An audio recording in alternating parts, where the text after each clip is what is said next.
Bonjour et bienvenue à toutes et à tous pour ce nouveau temps des midis numériques, aujourd'hui consacré au RGPD.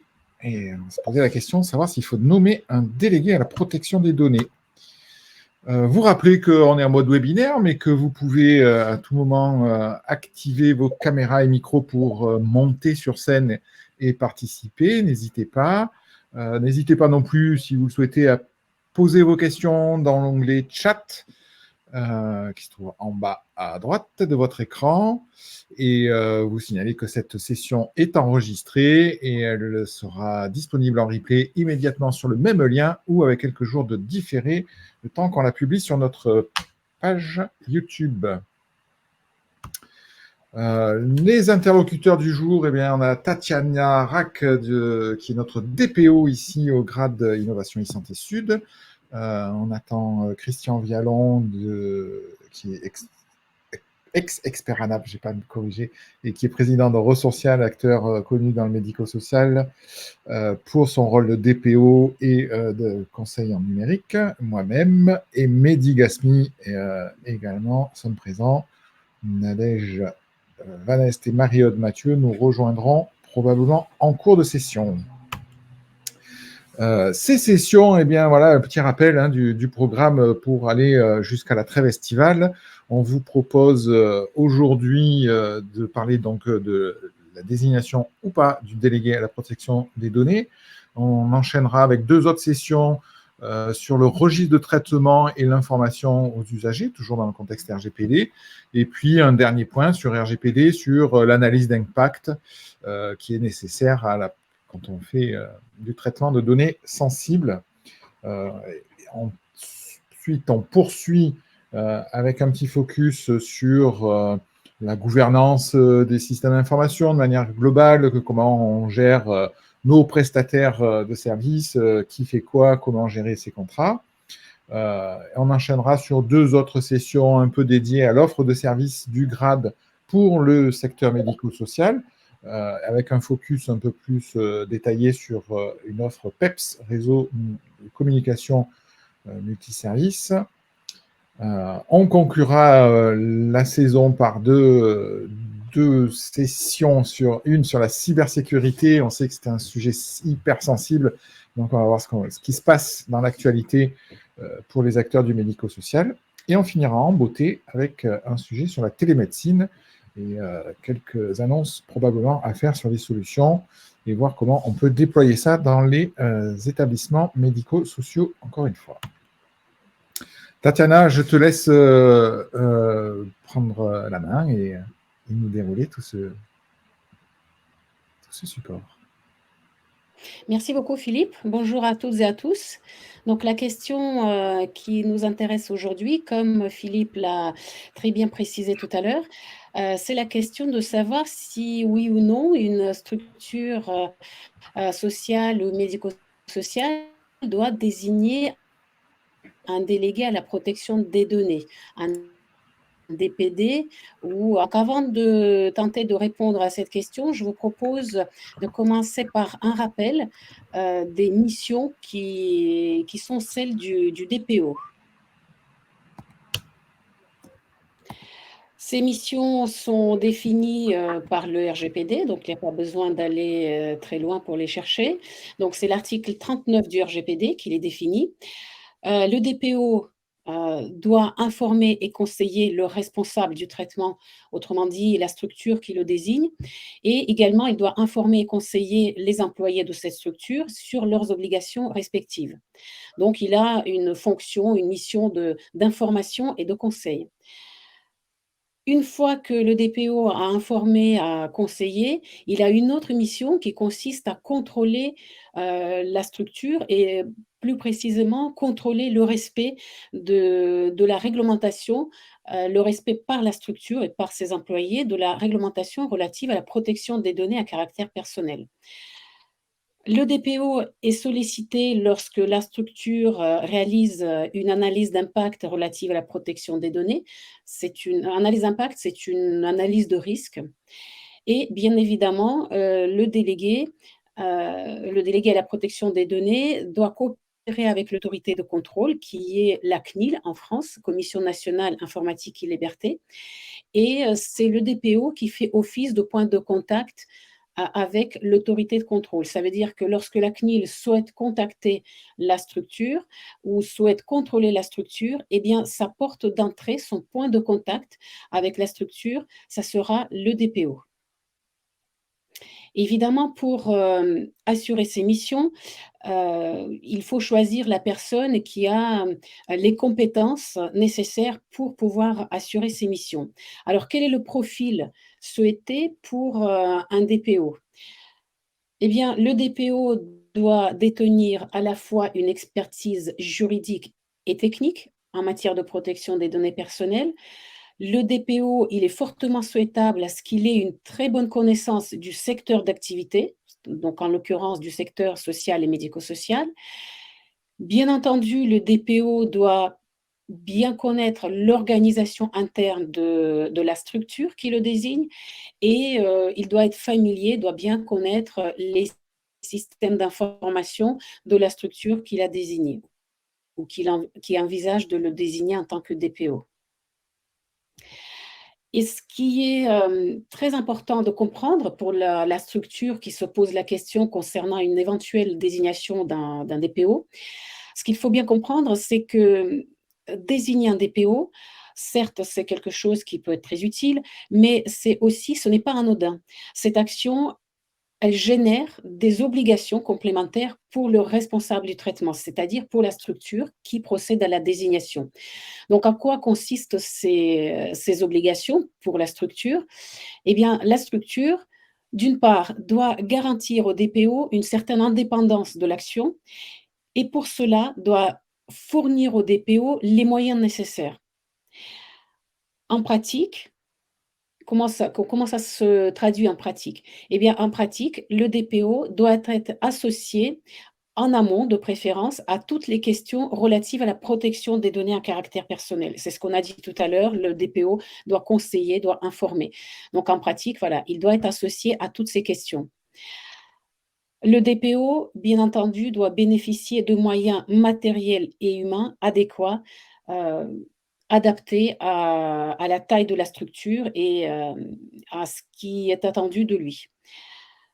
Le DPO doit disposer d'un temps suffisant pour exercer sa mission et il doit aussi être facilement joignable par les personnes concernées, c'est-à-dire les personnes dont on traite les données. Et en l'occurrence, c'est des patients ou les usagers. Donc, toutes ces personnes-là doivent avoir une possibilité de joindre le DPO directement et facilement. En ce qui concerne l'indépendance de l'action du DPO, ce dernier ne doit jamais se trouver en situation de conflit d'intérêts et notamment, lorsqu'il cumule, sa fonction de DPO avec d'autres fonctions qu'il peut exercer au sein de la structure. Donc le cumul de fonctions n'est pas interdit, mais ce qui est interdit, ce qui doit être évité, systématiquement, c'est la situation de conflit d'intérêts. Lorsque le DPO exerce sa mission, il ne doit recevoir aucune instruction en ce qui concerne l'exercice de ses missions. Donc, autrement dit, la direction de l'établissement qu'il a désigné ne doit pas lui donner d'instructions en ce qui concerne la façon d'exercer ses missions. Le DPO ne peut en aucun cas être relevé de ses fonctions ou sanctionné pour l'exercice de ses missions. Et il doit avoir, la possibilité de rendre compte de son action au plus haut niveau de la direction. Ce qui est évidemment, quelque chose qui garantit son indépendance. Donc une fois que nous avons vu tout ça, heu, on arrive à la question très pratique, bah, faut-il désigner un DPO dans une structure sociale, hem ou médico-social. Et là, il faut bien comprendre que lorsqu'on parle de la désignation, on parle d'une procédure très précise. On désigne un DPO auprès de la CNIL, c'est-à-dire que la personne qui est choisie, la personne qui est, désignée en interne pour être considérée comme DPO vis-à-vis de la CNIL, pour être considéré comme DPO officiel de la structure, faut-il encore que cette désignation faite en interne soit portée à la connaissance de la CNIL. Donc, quand on dit désigner un DPO, ça veut dire notifier la désignation à la CNIL. Il existe une procédure en ligne qui consiste à désigner le DPO. Donc, la CNIL enregistre les noms, prénoms, coordonnées de la personne qui est désignée. Et c'est cette notification à la CNIL qui rend la désignation du DPO officielle. Le RGPD prévoit seulement 3 cas de figure pour lesquels la désignation d'un DPO est obligatoire. Le premier cas de figure, c'est lorsqu'il s'agit d'une autorité publique ou un organisme public. Par exemple, un centre hospitalier public, c'est un organisme public et une désignation pour la désignation d'un DPO pour une telle structure est obligatoire. Ensuite, la désignation d'un DPO est obligatoire également pour une structure pour laquelle son activité implique un suivi régulier et systématique à grande échelle des personnes concernées. Bon, un exemple, une activité qui implique un suivi par les titres de transport des passagers utilisant un moyen de transport public.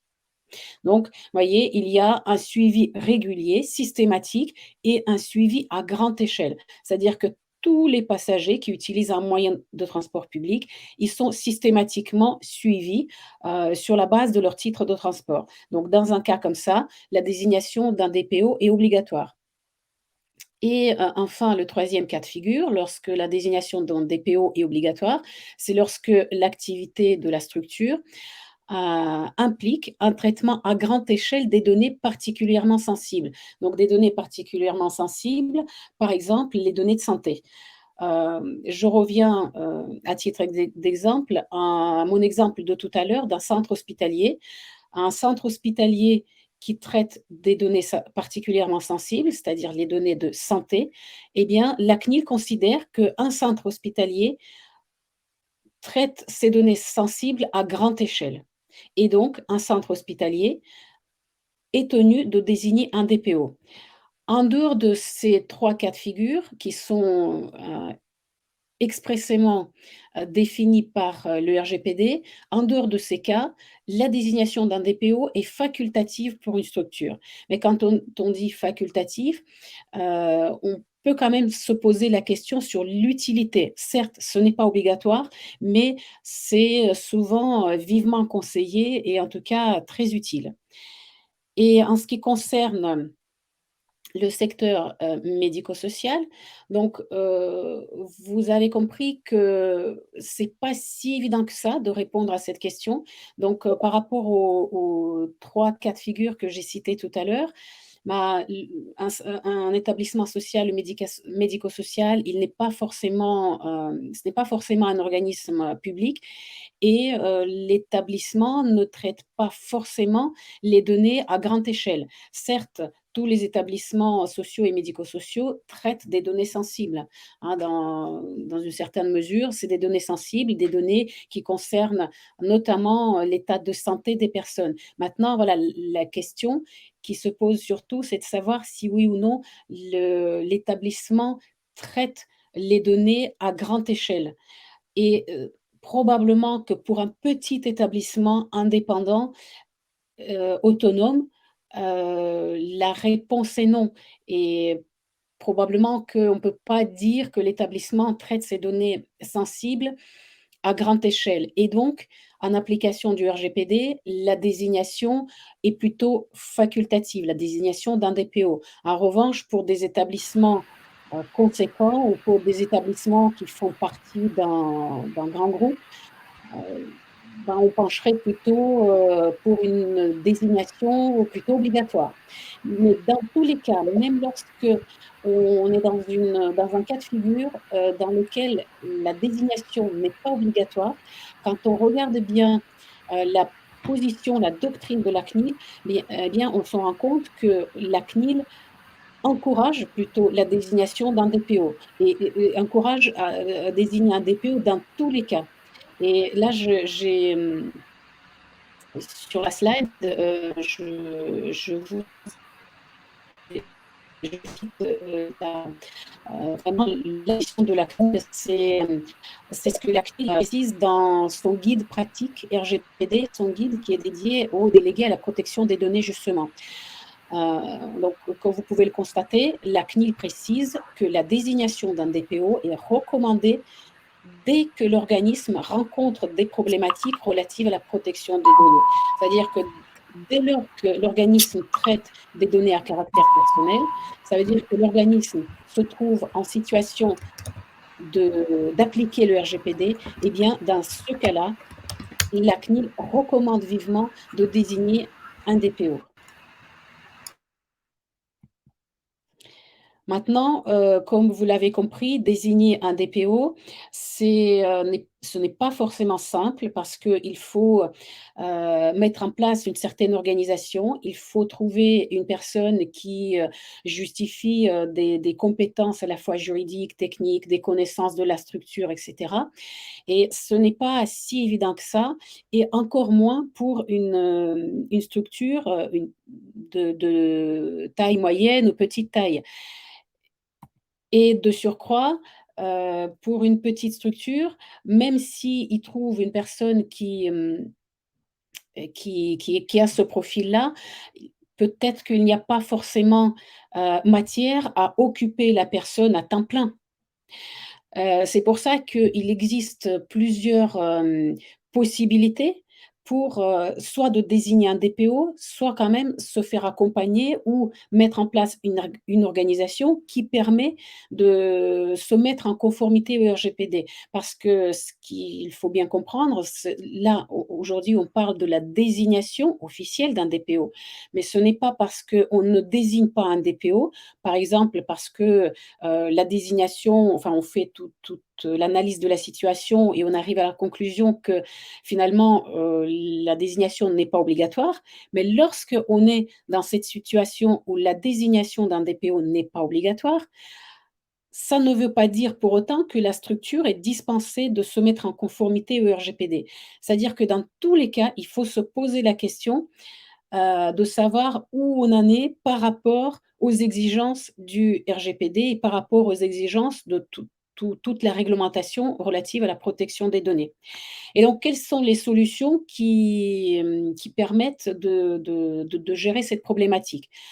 Ben, premièrement, on peut effectivement trouver en interne une ressource pour s'occuper de ces questions de conformité au RGPD, sans pour autant aller jusqu'à la désignation d'un DPO.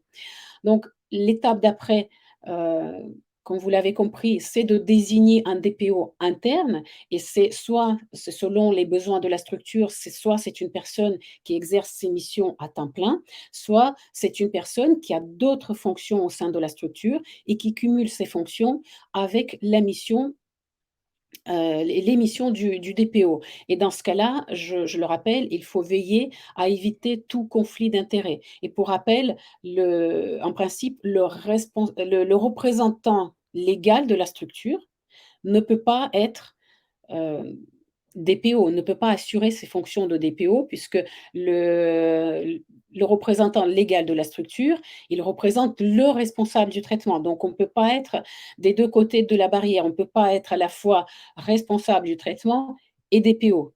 Donc là, il y a un conflit d'intérêts évident. Heu donc, on peut désigner, comme je l'ai précisé tout à l'heure, un DPO interne, mais on peut aussi passer par l'externalisation, c'est-à-dire faire appel à un DPO externalisé, et ça peut être soit une personne, qui exerce cette activité en libéral, ou, faire appel à des sociétés qui sont spécialisées en matière du RGPD et qui proposent ces services de DPO externalisés. Et que ce soit un DPO interne ou un DPO externalisé, les structures peuvent mutualiser cette fonction.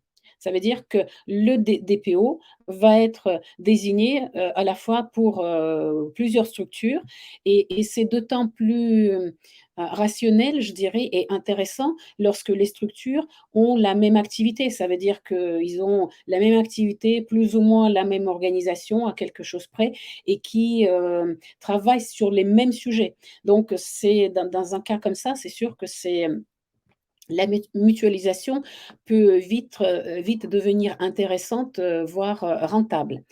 Et évidemment, c'est la question que j'ai commencé à aborder quand j'ai parlé tout à l'heure du DPO externalisé.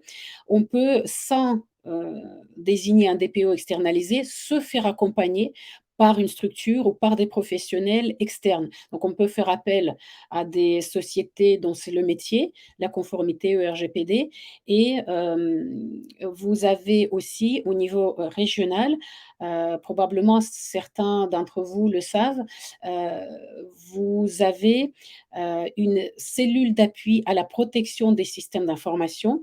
C'est une cellule qui a été créée, hem, sur demande de l'ARS, sur l'initiative de l'ARS et cette structure a été créée au sein du GRAD, donc au sein de nos services et cette structure, justement est au service de tous les acteurs de santé de la région pour toutes les questions qui concernent à la fois, la conformité au RGPD puisque c'est notre, sujet d'aujourd'hui, mais aussi sur toutes les questions, de la sécurité des enfin, toutes les questions qui sont liées à la sécurité des systèmes d'information. Donc il y a une double activité, double objet à cette cellule.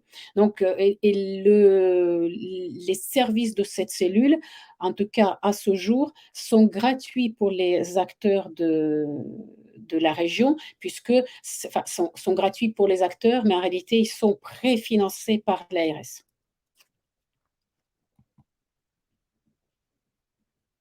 Et donc pour conclure, on peut dire que, la question «Faut-il désigner un DPO?» bah, il n'y a pas une seule réponse unique. On peut dire que c'est au cas par cas, c'est chaque établissement doit analyser sa situation et décider pour lui si, déjà s'il est dans une situation où la désignation est obligatoire. Voilà, il faut se positionner là-dessus et ensuite, si l'établissement prend la décision de désigner un DPO, bah, il faut envisager, les différentes solutions, les différentes possibilités. Mmh. Et moi, j'ajouterais que, effectivement, comme tu le dis, la réponse n'est pas si tranchée que ça. En tout état de cause, gardez la trace de la réflexion qui vous a conduit à dire eh bien non, finalement, on considère qu'on n'a pas à avoir un DPO clairement nommé. On est effectivement dans une démarche de conformité RGPD et pour nous, on considère que le DPO n'est pas nécessaire. Mais gardez bien un compte rendu de réunion, je ne sais pas, la démarche, la trace, la preuve que vous avez quand même réfléchi à cette problématique-là. En cas de contrôle, ça pourra être demandé et plaider en votre faveur si on venait à vous reprocher finalement de ne pas en avoir un. Mais montrez bien la démarche qui vous a conduit à cette conclusion-là. Ça sera toujours facilitant pour votre défense. Eh bien, merci beaucoup, Tatiana. On a rajouté un certain nombre d'informations, de liens pour aller plus loin sur le sujet du RGPD. Et puis, on vous invite à vous connecter la semaine suivante et les 2 semaines suivantes sur ça. Avant d'aller plus loin et de conclure, on avait quand même quelques questions qui ont été posées et on a essayé de rapidement y répondre. Je ne sais pas si tu les as, Mehdi. Voilà. Est-il possible d'avoir un DPO externe à la structure? Donc, on a répondu oui, c'est parfaitement possible. Et des conseils pour établir ce contrat? Oui, on peut en avoir. Et du coup, bah, pareil, Tatiana a répondu, je pense, à cette question. N'hésitez pas à solliciter CAPSI, que vous avez déjà vu sur d'autres thématiques autour des médias numériques. N'hésitez pas, on va pouvoir vous accompagner là-dessus. Et une petite subtilité quand même dans la question de marque, dans le cadre de données externalisées, est-ce que ça remet un accent fort sur l'obligation d'avoir un DPO ou est-ce que ça reste un caractère anecdotique, on pourrait dire, que le fait que les données soient externalisées? À ton avis, Tatiana? Donc en fait, le fait d'externaliser les données n'a pas de, n'a pas d'impact sur la réponse. Vous avez vu, il y a 3 seulement cas où la désignation du DPO est obligatoire. Donc il faut être un organisme public ou avoir une activité qui implique, le traitement des données à grande échelle ou le suivi, régulier et systématique des personnes et le traitement, des données à grande échelle. Donc si vous n'êtes pas dans un de ces 3 cas de figure, le fait d'avoir, des données externalisées n'a pas d'incidence sur le fait de désigner ou pas un DPO. Et une dernière question, tu as peut-être suscité des vocations. Comment se former au métier de DPO? En fait, c'est soit les personnes avec leur expérience, par la force des choses, je dirais, ont acquis déjà cette expérience-là. Vous avez vu, il faut avoir des compétences à la fois juridiques et techniques. Des compétences, quand je dis techniques, c'est des compétences en matière de système d'information. Mais autant il y a quelques années, il était assez compliqué de trouver une formation en la matière, autant maintenant il existe même des masters, voilà, il existe des établissements d'enseignement qui proposent des formations. Et la plupart du temps, oui, ce sont des masters qui préparent au métier de DPO. Le site de la CNIL regorge d'internes d'information. Et ils avaient mis en place un MOOC pour s'auto-former, qui est en cours de réflexion depuis quelques temps. Et bon, je l'avais suivi, c'était très intéressant. J'espère qu'il va être réactivé et à nouveau disponible parce que c'était vraiment une belle ressource pour s'auto-former. Et une ultime question avant de conclure, est-ce que le grade propose des formations de DPO? Alors à ce jour, non. Maintenant, c'est vrai que notre offre de service, a vocation à évoluer. Si jamais, voilà, on un tel besoin vient vers nous et enfin nous est remonté, on peut effectivement se poser la question. Après, organiser une véritable formation, c'est quand même pas une mince affaire. Donc, je pense que ce qu'on peut envisager dans un premier temps et ce qu'on tente déjà de faire, c'est plutôt accompagner les DPO qui sont déjà désignés au sein des structures ou, tout simplement les personnes pas qui sont pas forcément désignées en tant que DPO, mais des personnes qui sont chargées de la protection des données. Donc en fait, nous, notre objectif, c'est de les accompagner et notamment au travers des différents webinaires, des différentes manifestations comme journées régionales, départementales, où voilà, on organise des ateliers, entre autres thématiques. Et d'ailleurs, n'hésitez pas à nous faire parvenir des sujets qui vous intéressent, parce que certes, nous, on peut réfléchir et proposer des sujets sur lesquels on peut travailler de manière collective, mais vous pouvez aussi prendre l'initiative, nous remonter les sujets, et donc on peut organiser des ateliers, des groupes de réflexion, des groupes de travail pour autant traiter des sujets qui sont utiles et qui vous préoccupent d'ores et déjà. Parfait, merci beaucoup. Et donc, pour conclure, et ça fait une petite transition toute trouvée avec des événements que je vais annoncer. Donc, la semaine prochaine, Midi Numérique, on continue sur le RGPD. Le 8 juin, on va organiser le 3e groupe de travail du collectif. Donc, vous avez le lien là pour vous y inscrire. Et ça sera en présentiel. Enfin, on revient en mode présentiel. Ça sera sur Aix, en Provence. Et puis voilà, le beau teasing que tu as fait et l'événement que nous organisons au grade avec le Grive, avec Pasquale sur le côté qualité, Capsi, dont Tatiana nous a parlé. On vous propose trois dates pour vous parler de l'identito-vigilance, du nouveau référentiel d'évaluation, vous faire bénéficier et participer à un serious game sur la cybersécurité. Et puis moi, j'aurai le plaisir de vous parler du virage numérique et de la feuille de route qu'on doit mettre en place dans les structures pour suivre l'actualité du numérique et le virage du numérique en santé. Trois dates, 3 lieux, de manière à être au plus proche de vous tous. Le 15 à Gap, le 27 à Brignoles et le 29 à Aix-en-Provence. Et vous aurez le lien qui sera cliquable dans le support que je vous adresserai dans l'après-midi si tout va bien. Et de toute façon, vous retrouverez toutes ces informations sur les réseaux sociaux. Il ne nous reste plus qu'à vous remercier de votre participation, remercier Tatiana pour son intervention, et on vous dit à la semaine prochaine. Merci pour votre écoute. À très bientôt. Au revoir.